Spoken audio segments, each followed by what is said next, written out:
안녕하십니까. 부동산 신문 읽어주는 공인중개사 임동성입니다. 토요일이라 뭐 그렇게 부동산 소식이 많이 나오지는 않았는데요. 간단하게 봐보겠습니다. 서울 아파트 전세 가격 2년 미만 신축이 7배 더 많이 올랐다.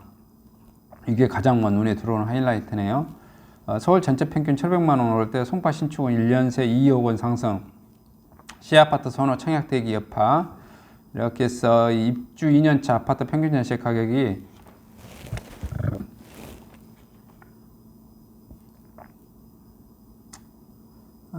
상승의 순위입니다. 서울 송파구 2억 534만원, 서울 강남구 1억 1,870만원, 경기 과천 1억 1,544만원, 서울 서초 1억 1,160만원, 서울 은평 8,542만원, 서울 금천 8,500만원, 대구 달서구 7,854만원, 대구 수성구 5,900만원, 대전 유성구 5,800만원, 경북 포항시 5,700만원.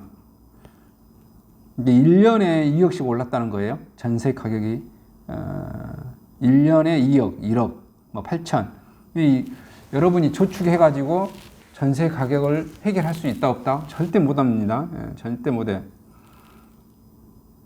그래서 집장만은 이제 그게 겁이 나요. 사실은 많은 사람들이. 근데 대출해서 집을 살 수밖에 없다. 산 사람이 그나마 나은 것이다.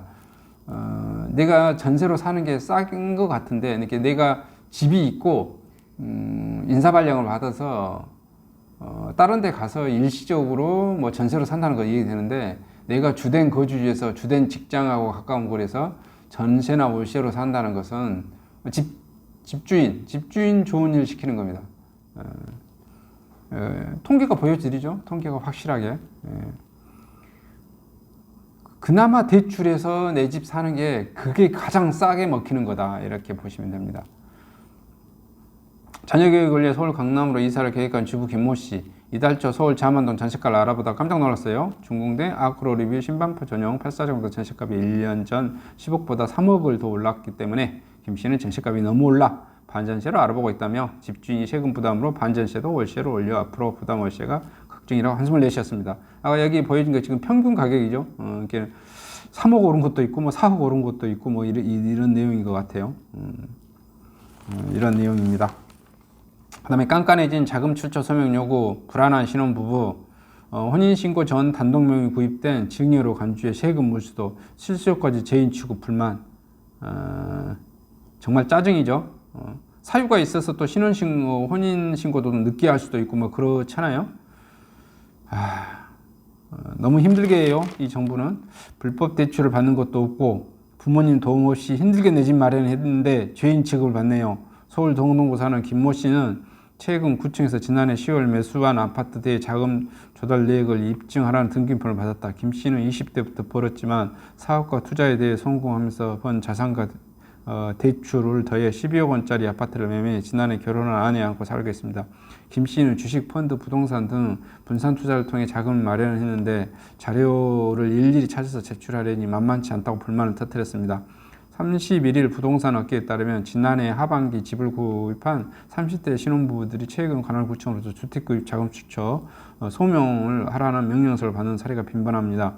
현재 자금 출처 조사 대상 선정 기준은 투기과열지구 3억 원 초과 주택에 한해 구청의 임의대로 선정하고 있습니다.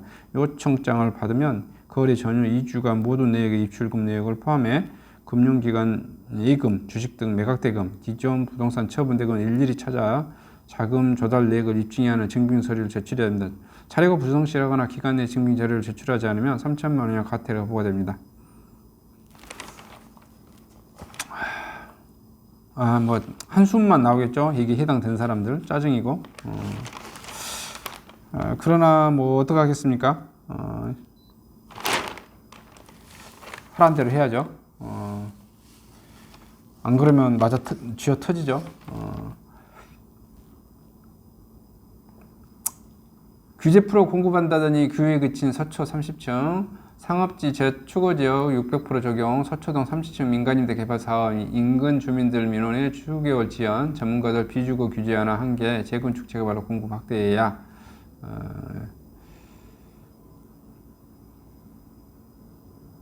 정부는 조만간 중공업지역 사업면적 확대 1만 제곱미터에서 2만 제곱미터 주거용 오피스텔 허용 등 복합건축 규제 완화를 통한 서울 주택 공급 확대 세부 대책 발표를 준비하고 있지만 규제 완화에 통한 공급 확대 계획이 허황된 숫자 노름에 그칠 것이라는 우려가 적지 않습니다. 정비업계 환경에는 도심지 개발은 이해관계자가 많아 얽혀있기 때문에 인허가 절차가 까다롭기 때문입니다.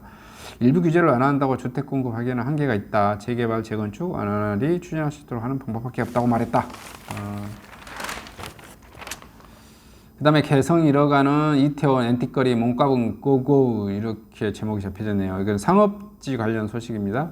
한남 뉴타운 발 개발에 밀려 고가구점 자리 중개업소 점령 2015년 선점 미래유산 빗발에 경리단 길 뜨면서 임차료 급등 수십 년 된 토주대감도 고전 뉴타운 용산개발 등 개발 기대 임차료 매매가 떨어지지 않을 듯 이태원 엔틱 가구거리입니다. 한남 뉴타운 위에 있고요.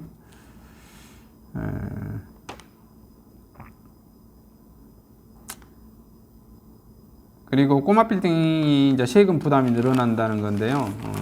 여기도 이제 상업 관련 소식이죠.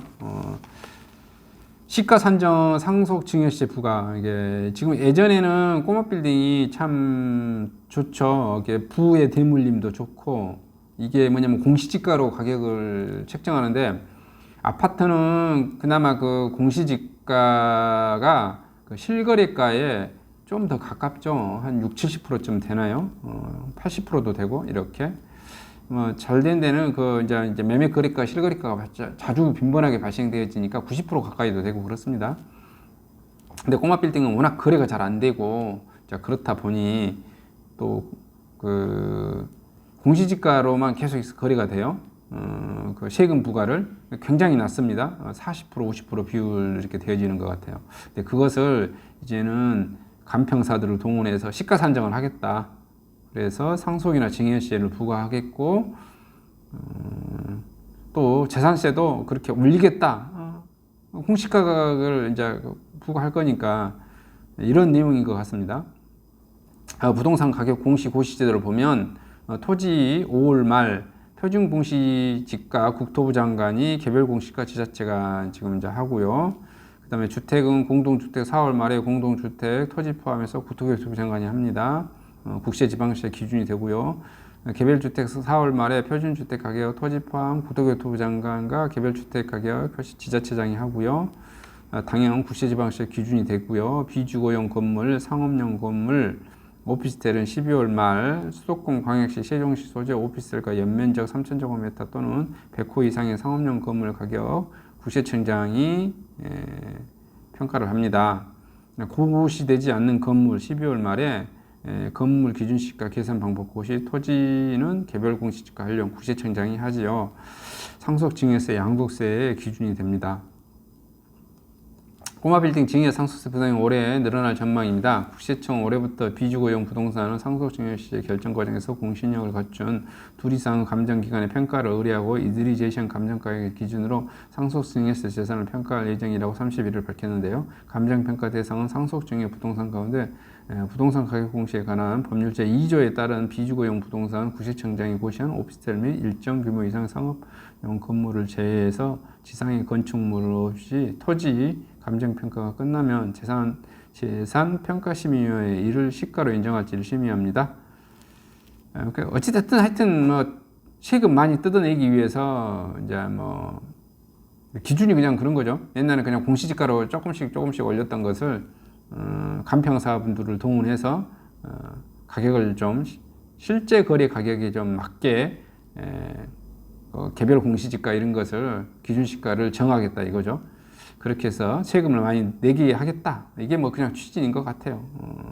그렇더라도 제가 하고 싶은 말은 꼬마 빌딩이 뭐 큰 이득이 없냐? 그것은 아닌 것 같습니다. 돈 여력이 되시면 꼬마 빌딩을 소유하시는 게 부의 상승, 부를 빠른 속도로 늘리는 것은 도움이 된다 이겁니다. 예를 들어서 이렇게 생각하면 되죠. 꼬마 빌딩을 가지고 가서 예전에는 실질 소득이 뭐 매월 1,000만 원 벌었었던 것을 이제 세금 더 내서 한 700~800으로 줄었다 이렇게 생각하시면 됩니다. 여전히 꼬마 빌딩은 매력적이다 이렇게 설명을 해드리고 싶고요. 저의 꿈도 꼬마 빌딩을 하나 좀 소유했으면 하는 것입니다. 언제 꼬마 빌딩을 소유하게 될지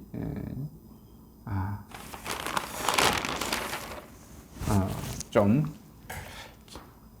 시간이 좀 많이 걸릴 것 같은데요. 어떻게 해서는 투자를 잘해서 꼬마 빌딩을 소유해서 사람의 꿈이 다 그렇죠. 영원한 그 불로소득을 꿈꾸는 것 같아요. 우리가 말하는 그 원시 시대에는 사냥을 해서 먹고 살았고요. 그다음에 이제 농경 우리가 이제 사회가 되면서 고조선 사회, 사만 사회, 고구려백제 신라, 그다음에 뭐죠? 저 고려 조선 여기까지 계속 그 땅을 가지고 이렇게 부동산이죠. 거기는 다 땅이었죠. 그걸 가지고 이렇게 투쟁하고 싸우고 하는 거 아니에요? 지금의 이제 현대 사회에서는 넘어와서는 어떻게 되어지죠? 그 농지에서는 월세가 얼마 나오지 않아요. 어디서 돈이 많이 나오죠? 그렇죠. 이제 상가 건물 이렇게 이런 데서 월세가 훨씬 많이 나옵니다. 그래서 이제 그거에 대한 또 있으신 분들은 오피스 빌딩, 상가 건물 빌딩 이렇게 통째, 다가구 주택 통째, 점포주택 통째로 이렇게 가지고 있는 것 같아요. 절대적인 내 소유권을 행사하는 그런 또 절대적 소유권을 행사하지 않더라도 아파트 몇 채 또는 상가, 집합상가 몇 채 이렇게 해서 계속해서 끊임없는 월세를 나올 수 있는 상품을 구축하는 게 뭐 도움이 되지 않는가 이렇게 생각을 합니다. 이상 영상을 마치도록 하겠습니다. 감사합니다.